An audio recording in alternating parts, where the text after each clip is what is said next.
Baik ibu-ibu rahimakumullah, Mas Ta'lim An-Nur yang dimuliakan Allah Subhanahu wa taala, kita masuki segmentasi yang keempat. Setelah yang pertama tadi tilawah satu ain, kemudian segmentasi yang kedua terjemah lafziyah, lanjutkan dengan segmentasi yang ketiga masing-masing membacanya dengan menerjemahkannya. Kemudian sekarang kita coba dengan segmentasi yang keempat, sedikit mengenalkan terkait dengan kajian nahwu dasar, berkaitan dengan susunan kalimat dalam bahasa Arab. Wa aqsamuhu salasatun ismun wa fi'lun wa harfun. Sepanjang apapun ayatnya, begitu ya, sepanjang apapun pembicaraannya, susunannya cuma 3 doang, gitu ya, cuma 3, bagiannya cuma 3. Mana bagian itu? Yang pertama ada isim, yang kedua fi'il, yang ketiga huruf. Tidak akan lepas dari 3 itu, isim, fi'il, huruf. Kita coba masukkan, kita temukan di ayat yang kelima. Siap. Binasrillah. Bi apa itu? Huruf. Yang dikenal dengan huruf jar. Huruf jar artinya huruf yang menjerkan, gitu ya. Huruf yang menjerkan. Kalau depannya ada huruf jar, maka di belakangnya pasti jr. Kasroh, bahasa bahasa jr. Nah, sekarang kasroh, dikasrohkan, mengkasrohkan. Tapi tidak semua, ya. Isim dikasrohkan dengan huruf jar. Ada isim yang tidak dikasrohkan, di antaranya dikenal dengan isim ghair munsharif. Ya, tidak dikasrohkan. Misalkan ada sebuah doa, ya, seperti Allahumma barik lana fi Rajab. Ya, sering dibacakan waktu bulan Rajab, sahabat. Allahumma barik lana fi Rajab. Ya Allah, berkahi kami fi Rajab. Fi di dalam, nah fi ini harfu jar sama dengan fi, ya. Wa huruful jari min ila ana ala fi ruba bi. Nah itu ya, ada fi, ada min, ada fi. Nah fi harusnya kan fi rojabi, ya, fi rojabi, karena ada harfu jar. Sebab rojab termasuk salah satu ghair munsharif yang tidak menerima tanwin, maka ketika datang harfu jar tetap dibacanya rojaba, fi rojaba. Jadi ciri jerna dengan fathah, ciri nasabnya dengan fathah. Baru ketika roma ini aja, ya, ini cuma ada doma fathah fathah, tidak ada doma fathah kasrah. Kalau semacam nasrun, nasron, nasrin, nah ini ada doma, ada fathah, ada kasrah. Ketika doma nasru, ketika nasob nasro, ketika khofat atau jr nasri dengan kasrah. Bagus. Lanjut, nasri apa itu? Isim. Ya, di tadi huruf nasri isim. Isim apa ini? Isim masdar. Oh, luar biasa. Ini susunan ketiga dari tasrifan, ya. Nasoro, yansuru, nasro, nasoro fi'il madi. Oh, yansuru fi'il mudhari, nasron isim masdar. Ya, isim masdar. Biasa nasru, nasrun, nasron, nasri. Kenapa tidak ada tanwinan? Ini tidak tanwin sebab ini sudah diidopatkan, dimasukkan ke lafaz Allah sehingga tanwinnya hilang. Kalau berdiri sendiri ini binasrin, ada tanwin di situ. Lanjut, Allahi isim lagi. Itu hanya huruf isim atau fiil, pilihannya 3. Panjang pendek ayatnya. Nah, dalam satu ayat boleh jadi cuma ada 2 gitu ya. Isim, fiil, boleh ada isim, huruf, tidak ada fiil sama sekali. Ada itu ayatnya nggak ada fiilnya, isim sama huruf. Tapi kalau huruf semuanya nggak mungkin gitu ya. Itu ayatnya. Kemungkinan ada isim sama huruf, atau isim sama fiil, atau huruf sama isim sama fiil mungkin 3. Lanjut. Allahi isim. Isim alam. Nah, ini diidopatkan kepada nasrun, ya, sehingga dikhafad juga. Yansuru. Fiil apa tuh? Fiil mudhari. Fiil mudhari. Dari kata dasar nasoro. Lumayan ada fiil. Nah, secara sederhana kita tasrifan fiil yang jumlahnya ada 14. Yansuru, yansurani. Oh, tuh. Apa panduannya bisa dibuka. Yansuru, yansurani, yansuruna. 1, 2, 3. Yansuru, yansurani, yansuruna, tansuru, tansurani, yansurna, tansuru, tansurani, tansuruna, tansurina, tansurani, tansurna, ansuru, nansuru. Ada 14 jumlahnya. Ini menunjukkan ada yang mukhatab di hadapan diajak bicara, ada yang ghaib yang tidak nampak di belakang, kemudian ada yang mutakallim wahdah saya, ada yang mutakallim ma'al ghair kami. Dan ini mutakallim wahdah dan ma'al ghair itu bisa bermanfaat kalau kita dalam doa, misalnya ada doa untuk diri sendiri mutakallim wahdah, ada doa untuk bersama mutakallim ma'al ghair, mengganti domirnya, ya, mengganti domirnya. Jadi jangan sampai seorang imam ya berdoa untuk jamaah tapi menggunakan mutakallim wahdah. Allahumma inni as'aluka, begitu ya, sendiri egois. Dia berdoa untuk diri sendiri, diaminin sama jamaah itu kebahagiaan gitu ya doanya. Nah, ketika seorang imam berdoa, maka alihkan domirnya dengan domir mutakallim ma'al ghair. Allahumma inna nas'aluka, ya Allah kami yang hadir ini memohon, amin. Ya, karena katanya yang jamaah sedang berdoa tapi diwakili doanya, cukup dengan mengaminkan saja.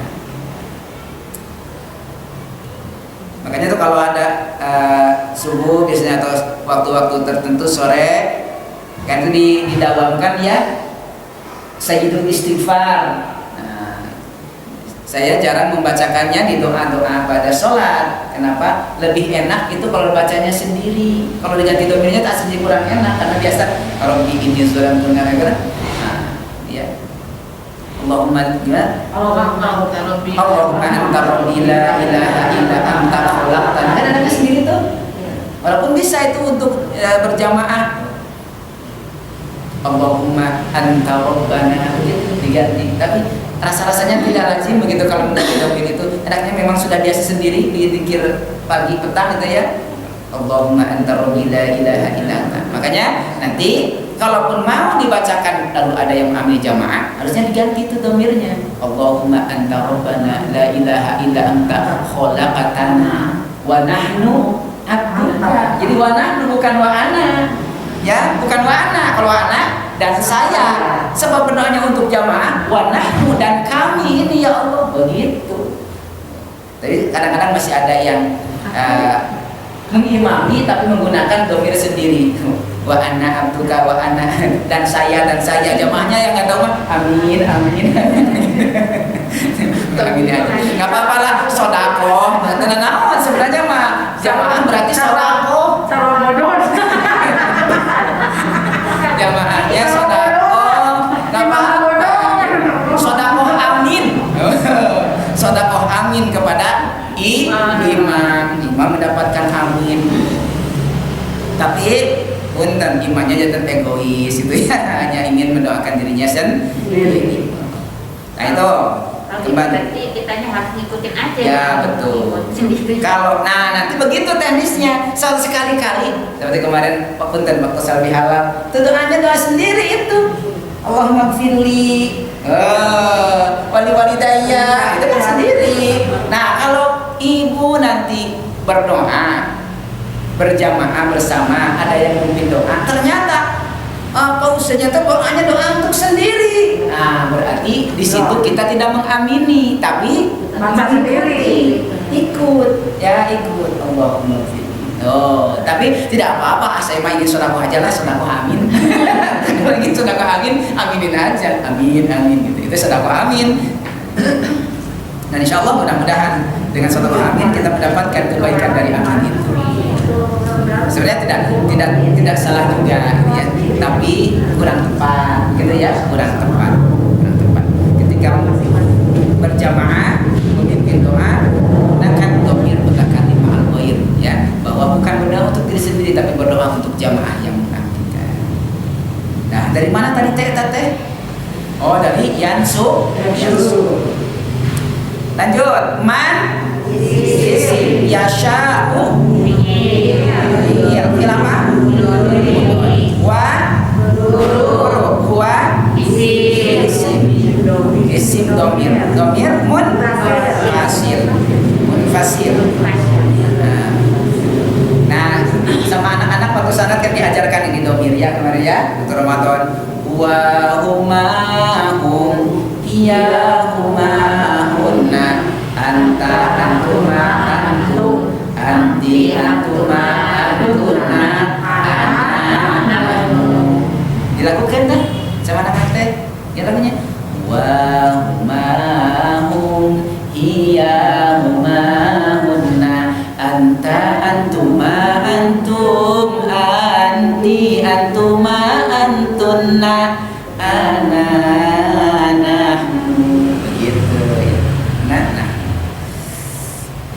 pada nyanyi pada naskah tadi nasoraya surat.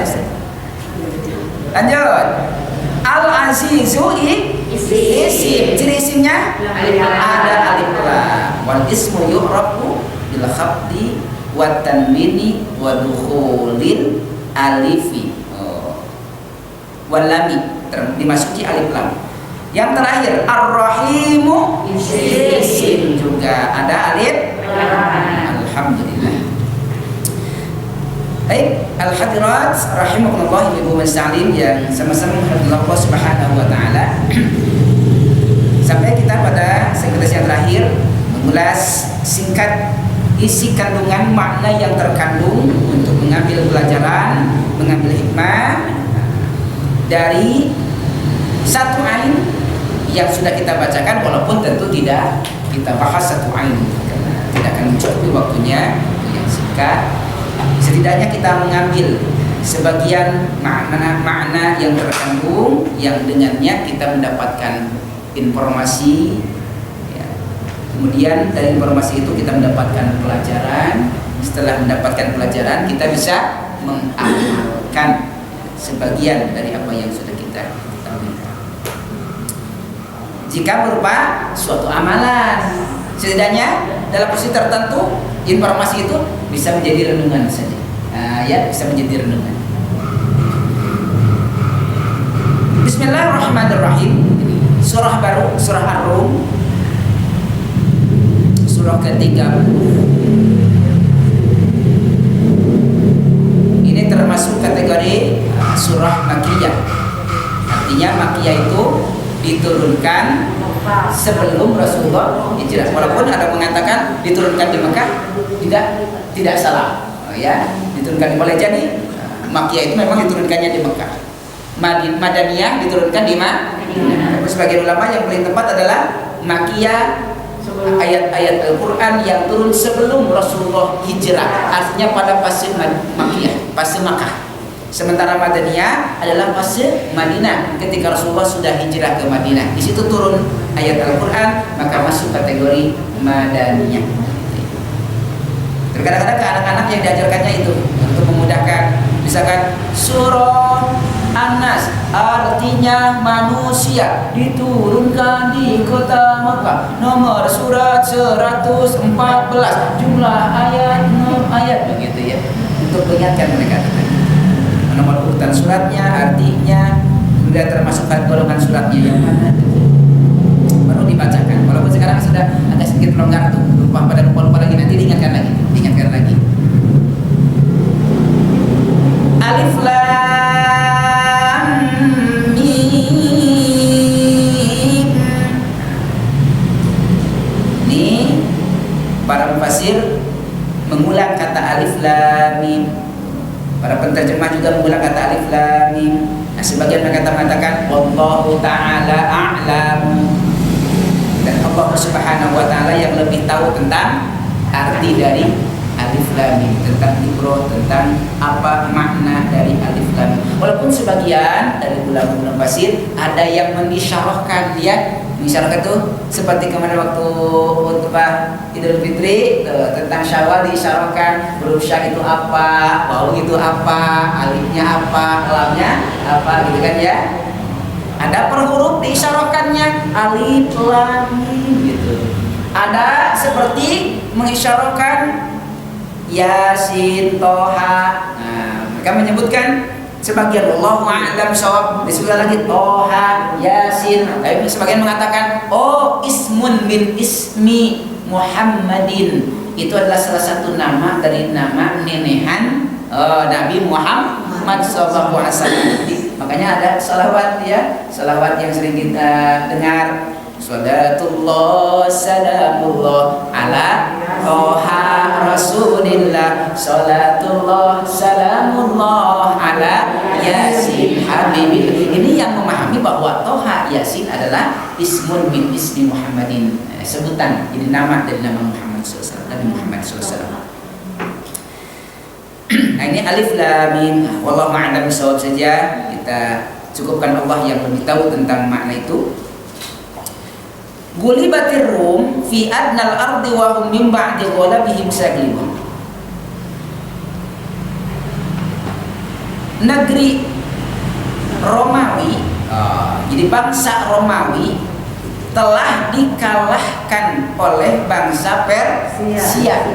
Ini tentang peperangan, ya, peperangan yang terjadi antara bangsa Romawi dengan bangsa Persia.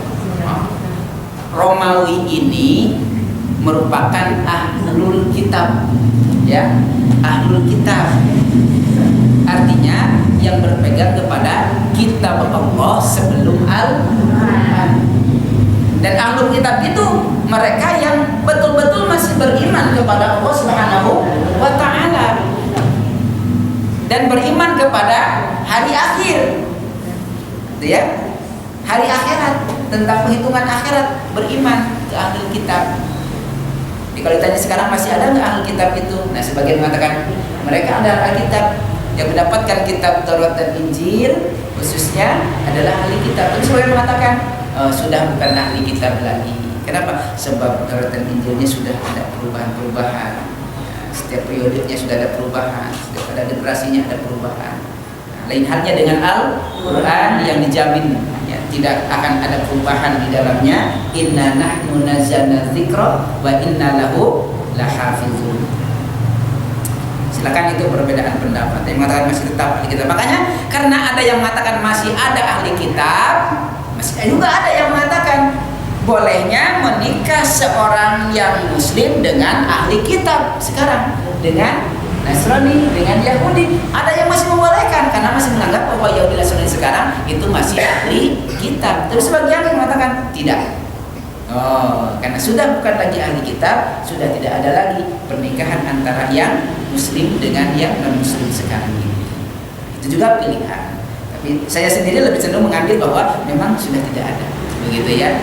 Sudah tidak ada dan sudah termasuk dengan surah Al-Baqarah ayat 221 gitu, termasuk terhapus pernikahan dengan ahli kitab. Nah, Romawi ahli kitab. Tentu dulu ketika ada peperangan itu, kira-kira yang muslim mendukung Romawi atau mendukung Persia? Sebab Persia ini bukan ahli kitab, ya, yang tidak menyembah Allah, yang tidak percaya dengan hari akhir, Majusi. Nah ini kira-kira aja kalau nebak-nebak. Kaum muslimin saat itu, kaum muslimin, ya, kalau ditanya mau dukung yang mana, dukung Romawi atau dukung Persia? Kalau ibu mau dukung Romawi, dukung Persia bisa. Kalau hadir saat itu Romawi. Kenapa? Sama-sama beriman kepada Allah, begitu ya. Saat itu sama-sama mukmin, berdampingan. Dan memang demikian. Sahabat-sahabat Nabi saat itu mereka mendukung Romawi supaya Romawi lah yang menang. Ternyata gulibatir Rum. Begitulah kaum muslimin berdoa, ya Allah, yang menang itu Romawi, jangan Persia. Ya, ngobrol-ngobrol kita doakan dia mudah-mudahan Romawi yang menang, jangan Persia. Dia kan ahli kitab, beriman kepada Allah. Nah kalau Persia kan tidak Majusi, dia tidak beriman, dia kafir. Dah, mudah-mudahan yang menang yang Romawi. Ternyata Allah balikan, yang menang yang mana? Persia yang menang. Gulibatir Rum, dikalahkan negeri Romawi. Ini yang menunjukkan bahwa manusia punya kehendak, Allah punya kehendak. Manusia punya keinginan, Allah punya keinginan. Kalau Allah punya kehendak, manusia punya kehendak, maka yang terjadi kehendak siapa?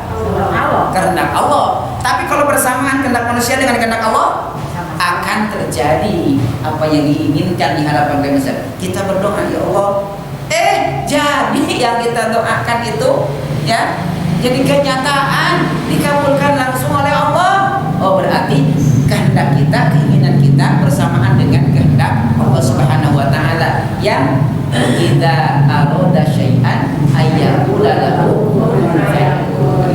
Berarti sama.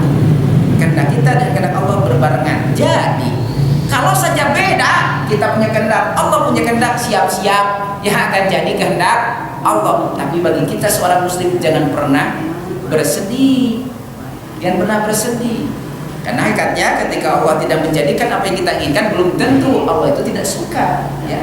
Boleh jadi Allah cinta, Allah suka. Karena memang cara Allah mengabulkan doa kan tidak harus langsung dikabulkan sesuai dengan apa yang kita minta. Jangan-jangan kalau dikabulkan langsung sesuai dengan apa yang kita minta, bahaya. Bahaya.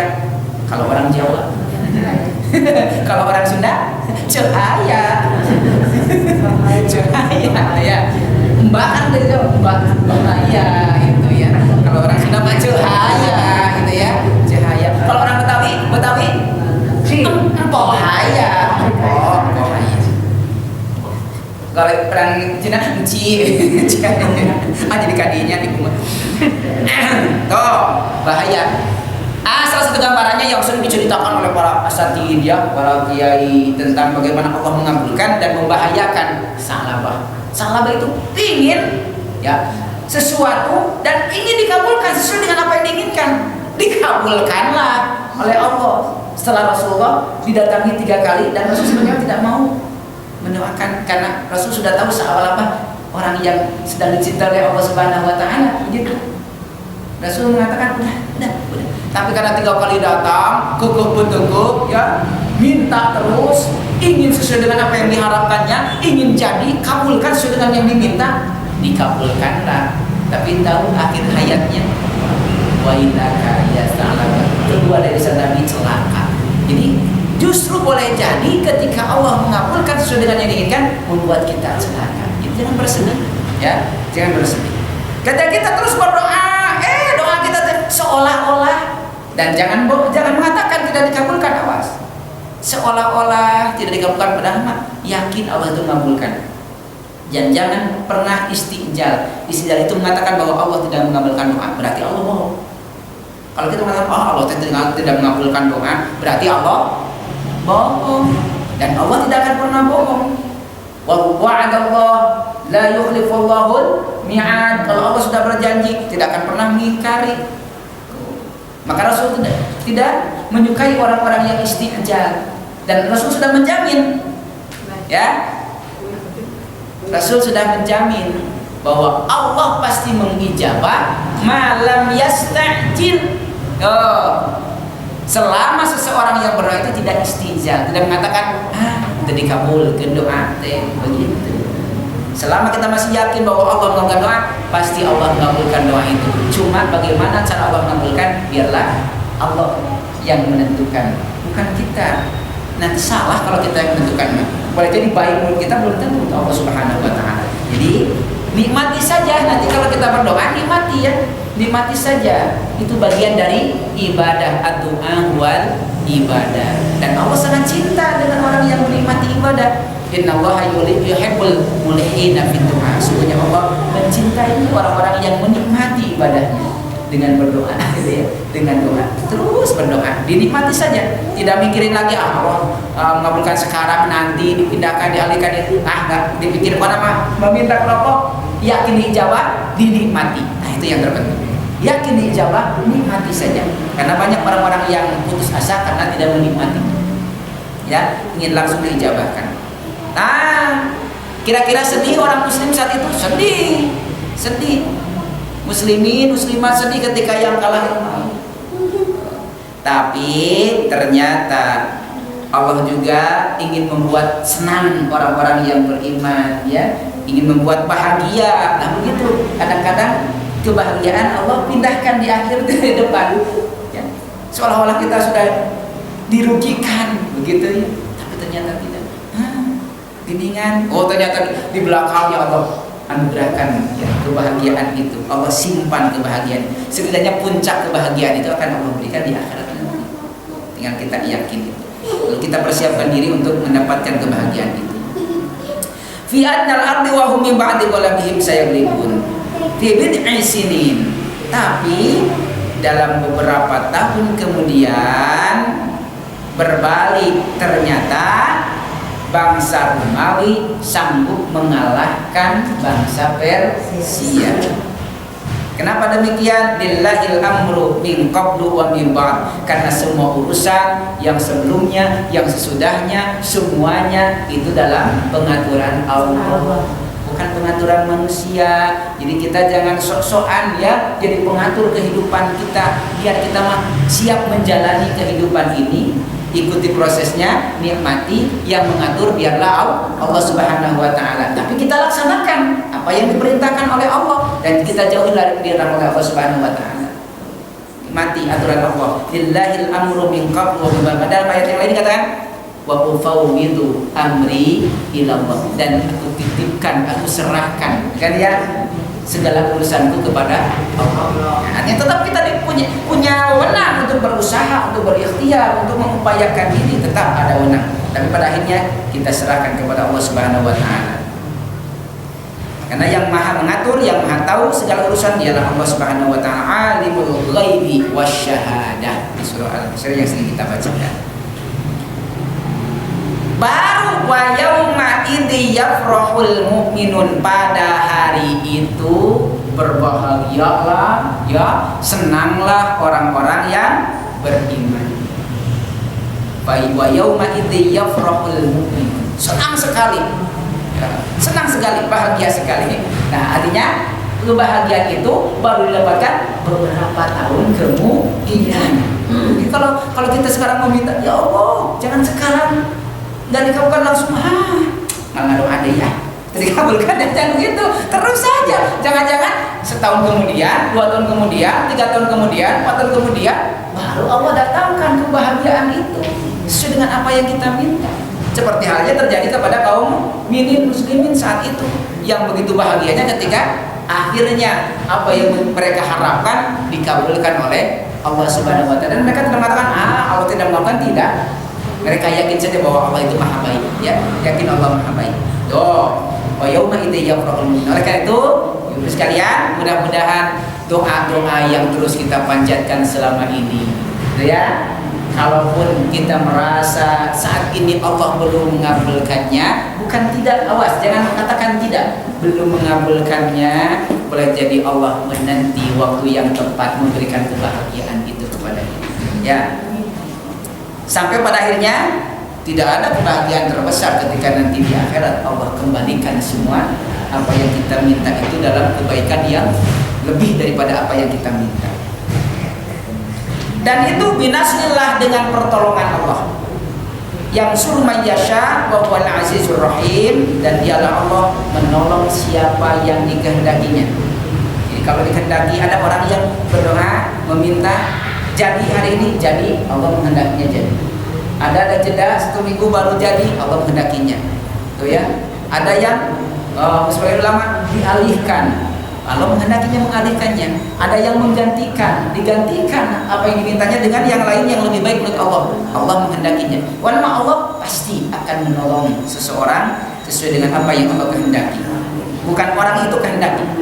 Kalaupun sama dengan kehendak orang itu, berarti bersamaan tadi antara kehendak seorang hamba dengan kehendak seorang sang khalik, ya, dengan kehendak sang khalik. Dan ya Allah Maha perkasa lagi Maha penyayang. Wa'dallah, dan itu adalah janji Allah. Ingat sekali lagi, innallaha la yukhliful mi'ad. Jadi kalau Allah sudah berjanji, Allah yang menjanjikan, jangan takut, jangan khawatir, janji Allah itu pasti terjadi. Nah, seringkali kita yang tergesa-gesa, tergesa-gesa ingin segera mendapatkan janji itu. Dan hati-hati, kebiasaan istinja itu adalah kebiasaan jahiliyah. Orang-orang kafir saat itu kalau ada apa-apa, mana tuh sok buru-buru aku, pas nyeritakan masalah adab, sok aku adab cepat datang nih, masalah kabar gembira, sok aku segera dari istinja. Itu ternyata kebiasaan orang kafir. Maka Rasul mengatakan, al-ajalah nasyaitan. At-ta'ani minallah wal ajalah nasyaitan. Ketenangan itu, ya, ketenangan, tidak tergesa-gesa menikmati, itu dari Allah. Sementara isti'jal, ketergesa-gesaan, keterburu-buruan, minasyaiton, itu datang dari syaitan. Itu sifat-sifat orang India saat itu, ya, orang-orang. Jadi pesannya, hindarkan sifat-sifat itu. Nikmati, yakin dengan ketetapan Allah, Allah yang mengatur, dan percaya dengan apa yang telah Allah janjikan. Kadang-kadang mungkin kebahagiaan tidak datang hari ini, tapi datang kebahagiaan itu di waktu yang tepat. Seperti datangnya kebahagiaan kepada orang yang beriman saat datang sesuai dengan apa yang mereka inginkan. Wallahu a'lam bishawab. Terima kasih kebersamaannya. Sampai ketemu di minggu berikutnya. Mohon maaf bila ada hal-hal yang kurang berkenan. Aku lupa wassalamualaikum warahmatullahi wabarakatuh. Waalaikumsalam warahmatullahi wabarakatuh.